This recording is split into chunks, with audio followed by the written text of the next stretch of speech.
for the Splash Live, Greater West Bloomfield's dedicated update show. Events, businesses, and people. Anything and anyone causing a ripple in the community. And now, let's dive in to the Splash Live.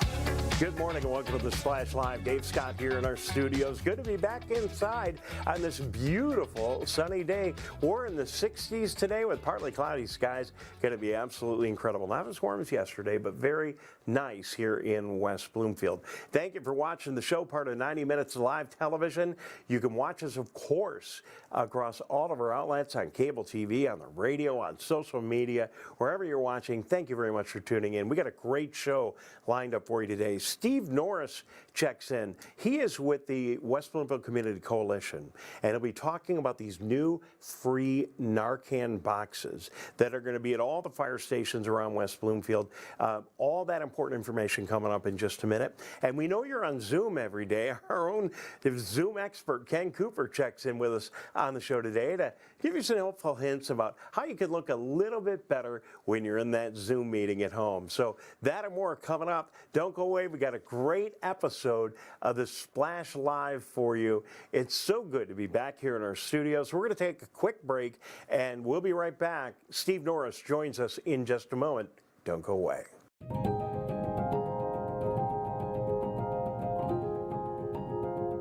I'm Steve Eiserman of the Detroit Red Wings, and I think every child in Michigan deserves a safe, healthy, and happy childhood. Can we build a state where Children Trust Michigan isn't just a name, but something our kids believe? Please support Children Trust Michigan as the voice for children and families by visiting the website to learn more.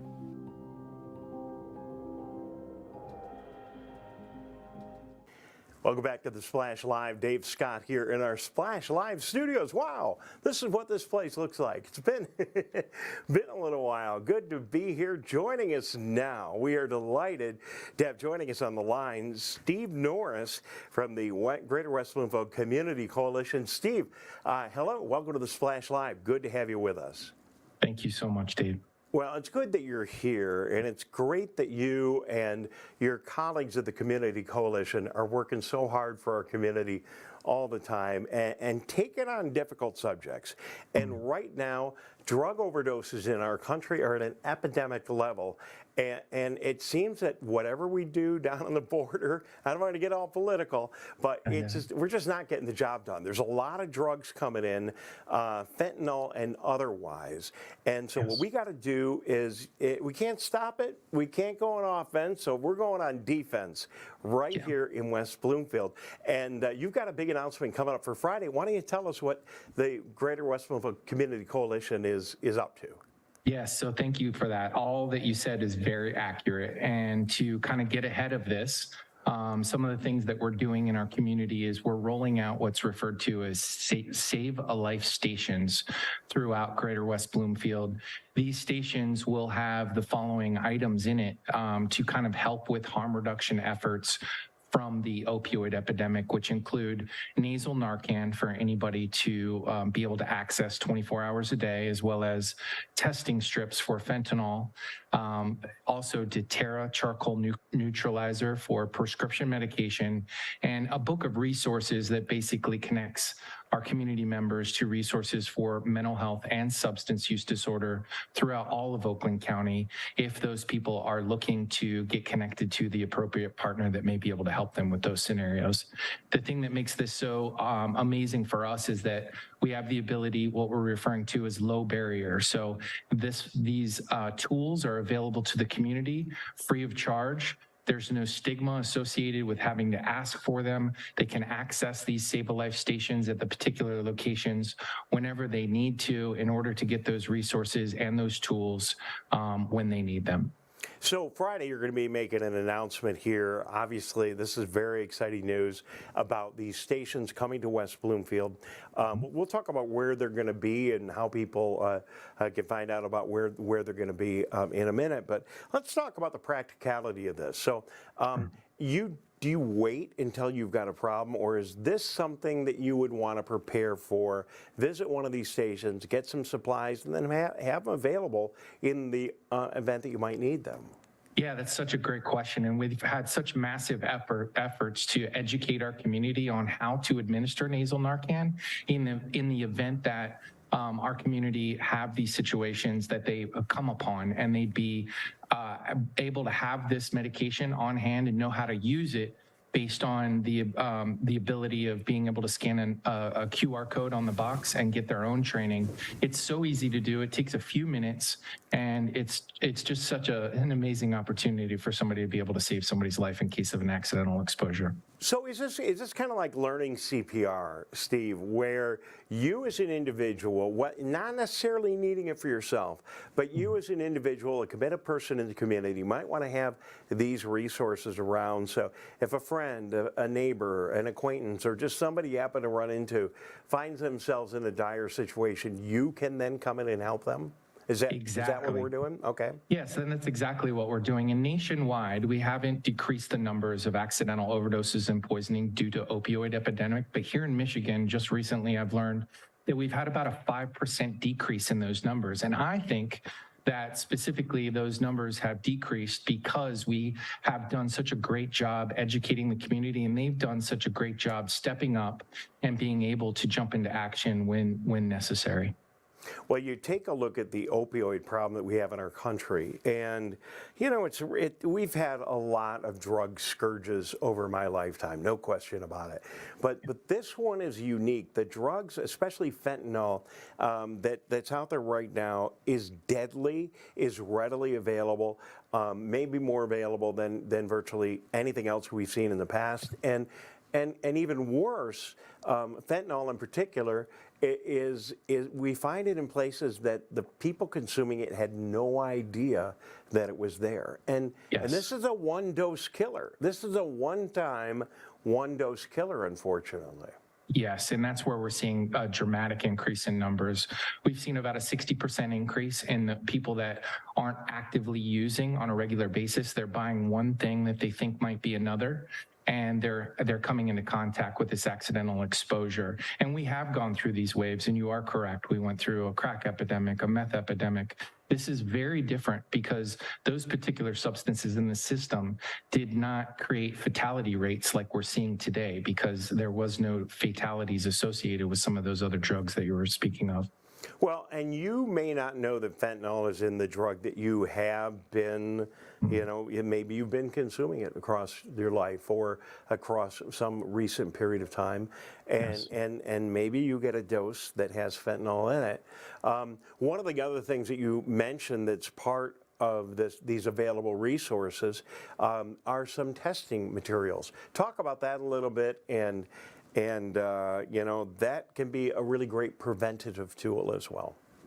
Yeah, so as we move into the arena of reducing harm, one of the tools that has been most effective is being able to provide a testing tool, which is a fentanyl testing strip, to actually test substances prior to ingestion. So we're having an honest conversation that we know people are sometimes going to experiment with drugs.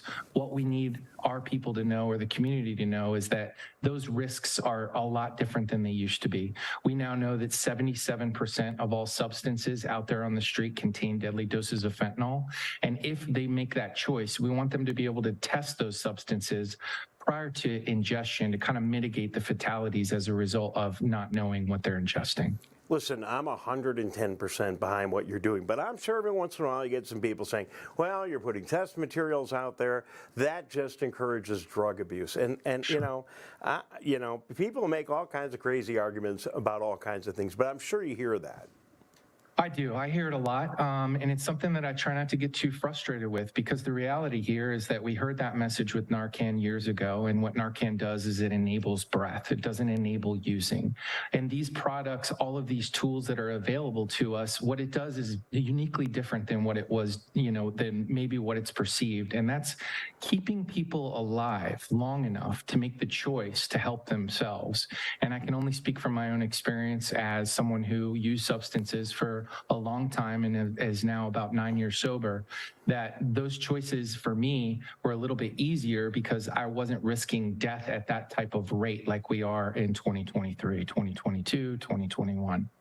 Yeah, I mean, you know, listen, what is going on right now is so scary and so fatal. And, you know, just anything we can do to let people know to be careful. You just can't consume anything without the assumption now that if you didn't get it at the drugstore and it's not clearly labeled and you didn't get it yourself, then you just can't take it anymore. It's just too dangerous, right? Precisely, and you have no idea. You can't, you know, maybe a couple of years ago, you could have gotten something from somebody, and you're not supposed to do that, but, you know, it wouldn't have been the end of the world probably for you. But now, you just can't. You just can't. You just can't because it could be fatal for you. And that's exactly what these tools do for people. They keep them alive long enough to, if they do make a bad choice, it's not the last bad choice they've ever made. All right, Steve. Well, I appreciate you joining us. And just for clarity for our audience, Steve Norris, you're with, as it says in the bottom of the screen here, the Alliance of Coalitions for Healthy Communities. And you guys are putting these materials out for people free of charge, accessible, don't need to go anywhere where anyone's, if you want to be anonymous, it couldn't be easier, right? Absolutely. Okay, and in our community, we've got a press conference coming up on Friday with locations, but can you share any of the locations where people will be able to go, or how do we get that information? Yeah, so these stations will be specifically throughout all of Oakland County. However, Greater West Bloomfield will be the first to deploy. Those stations will be available. They'll be at each individual fire station throughout Greater West Bloomfield, as well as the libraries and the Parks and Rec building. We're expanding that as we go, but again, we don't want to oversaturate the market. I think that at this point, we've all determined that our initial rollout of 10 to 11 Save a Life stations will be an appropriate amount for the community of Greater West Bloomfield. Well, that's a great start, and that gets us all across West Bloomfield. And, you know, I saw some of the pictures. These almost look like one of the old newspaper boxes. Is that a good description?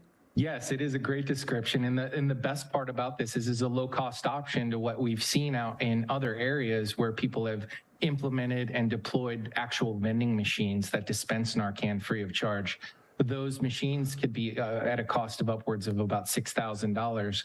These newspaper boxes are so much more cost effective, and they're easier to deploy, maintain. Our staff is going to be out, you know, making sure that they're stocked up and they're never out of materials at any given point. So looked just like what we had on TV a minute ago. Thanks, Jared, for putting that there. Steve, I know you're tight in time today. Thank you so much for coming on here with this important message. Good to talk to you. Keep up the good work. And again, thanks for your time today. Thank you so much. Have a wonderful afternoon. Thank you. Steve Norris joining us, talking about this important issue right here in the Splash. We're going to take a break. We'll be back with more in just a moment. Thank you for joining us, Dave Scott, in our Splash Live studios. We'll be right back. What's happening around you? Hear about state events, businesses, and from the people behind them on The MegaCast, an hour-long TV, radio, and streaming show keeping you informed on the day-to-day news. Listen in on talks with volunteer groups, documentarians, and financial advisors, Monday to Friday with your host, Tyler Kieft. Catch The MegaCast weekdays from 10 a.m. to 11 on Civic Center TV, 89.3 Lakes FM, and streaming on MyMyTV.com. Wake up, Greater West Bloomfield. Start your mornings with The Splash and tune in for The Splash Live. Get acquainted with people, places, and activities that are live, local, and for you. First thing in the morning, weekdays at 9:30 a.m. on our Civic Center TV YouTube page, or watch us live at Civic Center TV or on Facebook. The Splash Live, Greater West Bloomfield's live update show. Hi, Dave Scott. Welcome back to the Splash Live. Good to be with you. So, you know, there's an awful lot that goes on behind the scenes here at Civic Center TV, and usually we let it live behind the scenes, but every once in a while we like to, you know, go back, peek back behind the curtain and see what's going on. And to help us with that a little bit is one of our senior producers here at Civic Center TV and Michigan Digital, Ken Cooper. Hi, Ken. Hi, Dave. How you doing today? I am doing fantastic. Thank you for joining us. Ken is one of about 30 people that make all of this magic happen, and I'm so glad he's here today because we have been in the middle of a really busy, exciting couple of weeks. We were broadcasting live at Temple Israel just last week, of course, for the amazing Michigan Week broadcast, and then we were also at Youth Assistance. Tyler is now broadcasting from his house. I am at a studio this morning, right in our studios, of course. But we've done several meetings this week on Civic Center TV from various community town halls, West Bloomfield, Keego Harbor. So all of this, how does all this work? I thought I'd share some of that with our audience. But Ken, we are living in an amazing technological age right now that lets us at this level of television, and we're not CNN here, let's just be honest, right? But lets us act just like we are. I mean, you look at the screen, this looks like CNN. You're in Troy, I'm in West Bloomfield, we're at the town hall, we're in Keego Harbor, we're in Sylvan Lake, we're broadcasting live all over the place, and there is some amazing technology that really isn't all that much different than what people have on their phone right now. The streaming technology has emerged and exploded and has made what we can do at Civic Center TV just so much more powerful. And the bottom line is we can broadcast live from virtually anywhere. It's an exciting time, isn't it? It really is. And the ability for people to, basically use their phone to come in and, have an interview just like this is leaps and bounds on what we could do, in earlier times. And to that same point, for broadcasters like ourselves, that technology is even more prevalent, and we can do much more with what is available today than what was available, just a few years ago. So if the pandemic taught us anything, it's that using video to communicate with the people that we work with, the people that we live with, families getting together, communities getting together is a lot easier than it is today, and can even be, more polished than it was in previous times. Well, and it's really quite amazing because it was a pandemic. If anything good came out of the pandemic, it was Zoom. I mean, let's be honest. I mean, we didn't Zoom like this. We had Skype and some other things, but we didn't Zoom like this. And now I've Zoomed 3 or 4 times today. And so I know that people know that, and that's revolutionized what they're able to do at home. But you're on live television right now, and you're zooming in, and yes, again, this is community television, but what we're doing here right now is exactly what they're doing at CNN and MSNBC and Fox and ABC and all the other national networks, WDIV in Detroit, our Channel 7, our Fox affiliate here, they all use Zoom, what we're doing right now to get your signal in here, just like we use at home, except we polish it up a little bit. And it's become pretty high quality stuff, even for putting people on television.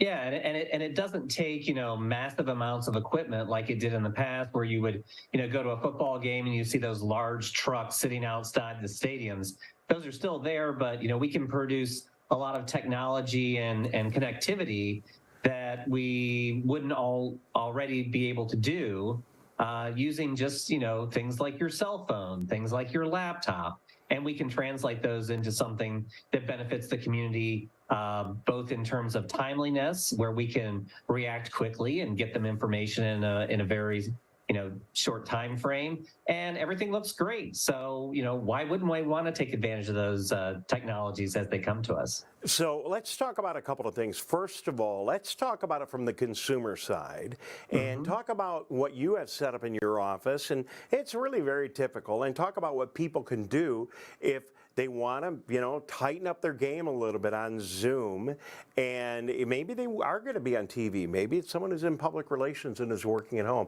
But maybe you just want to look a little bit cooler when you're, in a meeting or when you're talking to your kids halfway across the country. So let's start there, and then we'll talk about what we're doing here and all the tools we're using, which really aren't all that much different. But let's start and talk a little bit about what you can do to make Zoom good. And anything that involves anything video starts with having the right amount of light. It really does. And I think, to your point, that is probably one of the underutilized things that a lot of people in Zoom meetings don't take advantage of. If you've got good light, you're automatically going to look better. So, one of the things that I see a lot of people doing on Zoom is they'll have a light that is behind them. And so the focus, kind of shifts around. If you have a little bit of light on your face, I think I've got a little bit of light on my face anyway. Yeah, you look good. Then, that's half the battle. So, when we set people up for these Zoom interviews and such like that, one of the most crucial things that we always tell people is make sure you have good light. Yeah, and so here's what you want to do. Just a couple of tips from us to make your Zoom meetings look like real TV. Don't sit in front of your window. Having a big light source behind you will make you look very dark and people won't be able to see you. Get some light in front of you and you'll look just like you're on TV, because the camera in your computer and the microphone in your computer works really good. So that's tip number one. And you may have some tips to add to this. Tip number two, take your computer and put it on a box or something. Get it up a little bit so you're looking straight at it. So many people you got yours in a good spot. A lot of people are they're looking down on their computer, so we can't really, you see them and they don't look good. And think real carefully about that background in the back, that automated background that Zoom puts in there. If you're going to be doing something professional like on TV, you might want to consider not using that. Those things are really cool when they work great, but when they don't work great, they look pretty bad. And then you see your face getting like half cut off and everything. It can look a little bit funky. Anything you want to add? Well, I was just going to say, you're probably going to move to this next, but audio is really the next thing that everybody needs to consider. Video is great, but if you don't sound good, then that's the first thing that people will generally pick up on. And it's so easy. A lot of times you just use a microphone in your computer. If you're in a quiet room, you're going to be fine. But if you add a simple little microphone and some headphones, it will make a huge difference, and you'll sound like $1,000,000. And you can go into virtually any store you want now and find a microphone with a USB connection. You just plug it right into your computer. Or you can use your headphones with a mic built right in. Or even your earpods, AirPods, whatever those things are called.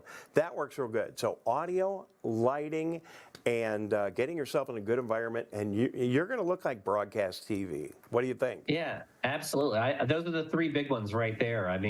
The only other thing that I would recommend to people in a Zoom type of environment is just be aware of your surroundings. Be aware if somebody's going to be coming into the room, or if your dog is going to jump up on your lap in the middle of a meeting or in the middle of a interview or something like that. Like you see from this shot, you'll see I have a microphone here. It looks a little awkward when you take me out of the square boxes like we have for interviews and such. But the quality of the microphones, as Dave mentioned, you can spend, less than $100, sometimes less than $50, and get really good quality equipment that really enhances it. But in this case, I'm just using the microphone that's in the speakers that are in my ears. So you put that microphone in there as a prop to make everybody think you had this big fancy something microphone. I was using earlier.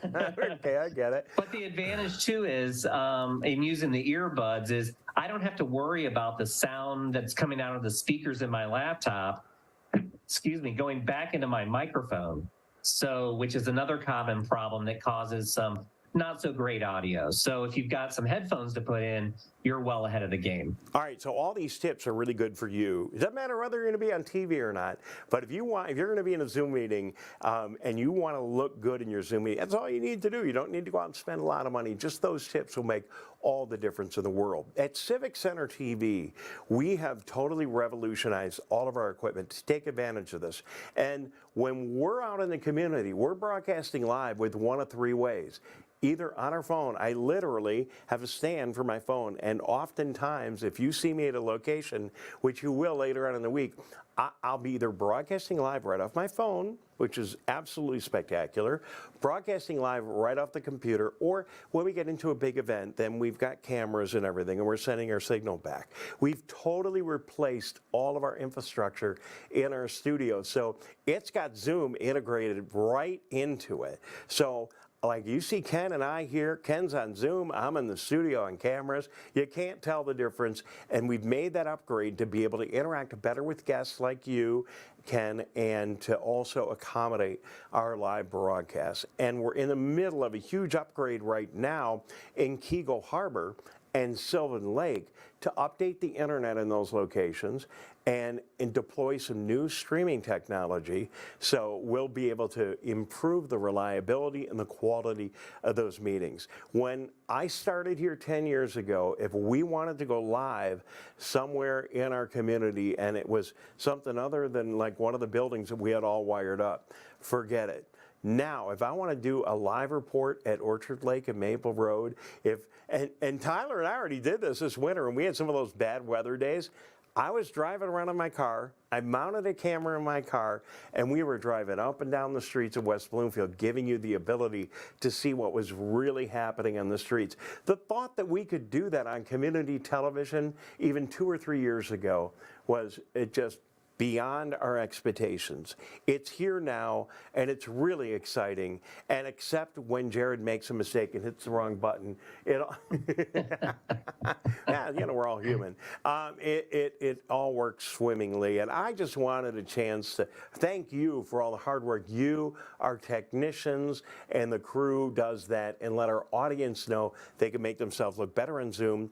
And we've got this new technology that is allowing us to broadcast live from anywhere. So, Ken, the audience is going to have to forgive us a little bit because it's summertime. We're not going to be in the studio a whole lot. It's nice. We're going to be out with our listeners and viewers, broadcasting live with them, thanks to the hard work of you and our crew. Yeah, we're going to be out in the community. There's all kinds of great things going on in the community this summer. I've talked a lot with our Parks and Recs people. I can't wait to see some of the concerts that are going on, among all the other things. And we'll be there to bring all these things to you right here on The Splash to kind of give you updates as what's to come in the week. And it's quite frankly a lot of fun. So you got to love coming to your job every day when there's all these great things going on in your community. All right, Ken, thanks for a couple of minutes to let us take a look behind the scenes. And, just really, when you mentioned concerts, when I think about the concerts at Marsh Bank that we've covered over the years and the challenges in getting those on the air live, I literally could go out to Marsh Bank with my phone and a microphone and put those concerts on, and they would look pretty darn good. So we'll probably drag a little bit more gear out for that, like we did at Michigan Week this last week. But thank you for your time and letting our audience know some of the things they can do to look better on Zoom and some of the things we're doing behind the scenes to embrace all this new technology. Good to see you.